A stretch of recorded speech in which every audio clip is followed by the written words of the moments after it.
QDN E-News. Acknowledgement of country.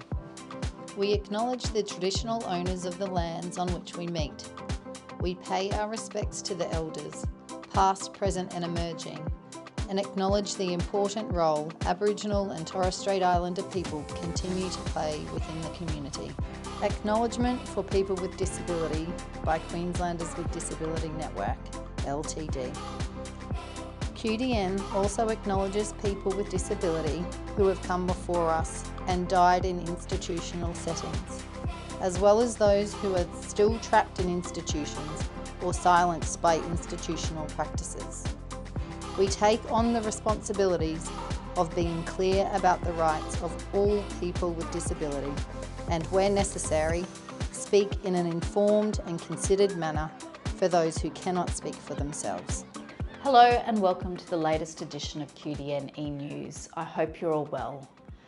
I start by acknowledging the deep sorrow and grief that is being felt by many First Nations people in our communities after the weekend and respect the week of silence that has been called. QDN continues to work alongside our First Nations people and support and respect our First Nations QDN members and the work to achieve better outcomes for people with disability. It is also a significant moment in time that the Disability Royal Commission has come to a close after 4.5 years. First of all, I'd like to acknowledge and say thank you to everybody who has been involved. I know it has been a challenging and traumatic time for the disability community, and acknowledge the people who have come forward to share their stories and experiences in the hope and intention of improving the lives of people with disability into the future. We know that the finish of the Commission only means that the next phase of advocacy, work and reform begins. So what's in the report? The Disability Royal Commission has put forward 222 recommendations to enhance laws, policies, structures and practices. The goal is that with these recommendations, it will create a more inclusive and equitable society that upholds the independence of people with disability and safeguards their right to live free from violence, abuse, neglect and exploitation.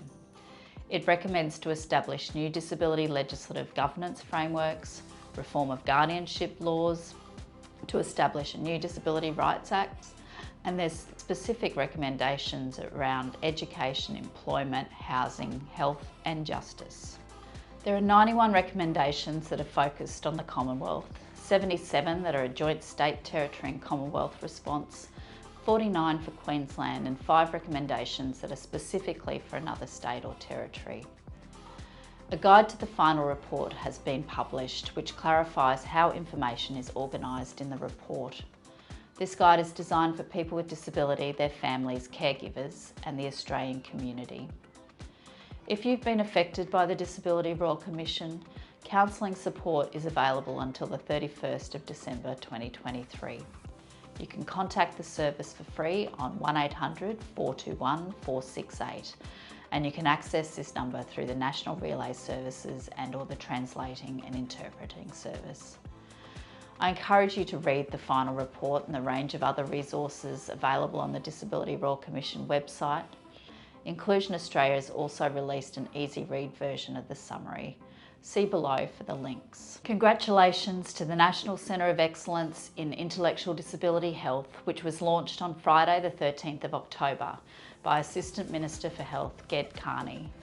Our QDN peer support group leaders for our groups for people with intellectual disability, Donna, Rob, Michelle and I, were all very excited to attend the launch at the University of New South Wales.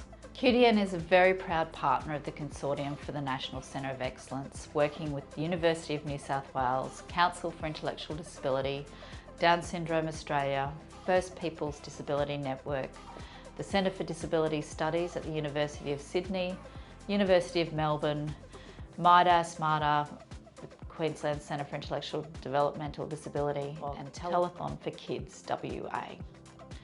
The Centre is a key priority under the National Roadmap for improving the health of people with intellectual disability, and the Centre will be vital in helping achieve this. It will be a leader in intellectual disability health, identify gaps in research on intellectual disability health, improve health services and help people with intellectual disability and their families to find the right health services and access information. The Centre will also provide expert advice for implementing other measures under the roadmap. Check out the video that was played on the opening day to hear from people with intellectual disability about what this means to them. Applications are still open for the Interstate P-Cep Peer Leadership Project. If you're someone with disability who lives in Queensland, New South Wales, South Australia, the Australian Capital Territory or Western Australia, you're invited to apply to become a leader in the Person-Centred Emergency Preparedness, the P-Cep Peer Leadership Program. More details on how to apply are below this video. Finally, I want to let members know that the QDN Member Survey will go live on Monday the 23rd of October. The survey is based upon the format of our other surveys to get your feedback on what is working well, what needs to change, and ideas for how things could be improved. This 2023 Member Survey also includes some questions to get your feedback about QDN's strategic priorities and direction. Part of the work of our board directors is to develop our strategic plan to guide the work of our organisation. Our current strategic plan is up for renewal, and the board would like to hear from members about what is important to you and our strategic priorities in our work going forward. I encourage you to engage in the 2023 Member Survey, and more information and links are below to the survey and our current strategic plan on the website. The survey will be open until the 16th of December, and this information will inform the board's strategic planning in January 2024. Thank you for tuning into the e-news. If you have any questions about what we've covered, please get in touch with us on 1300 363 783 or email qdn@qdn.org.au.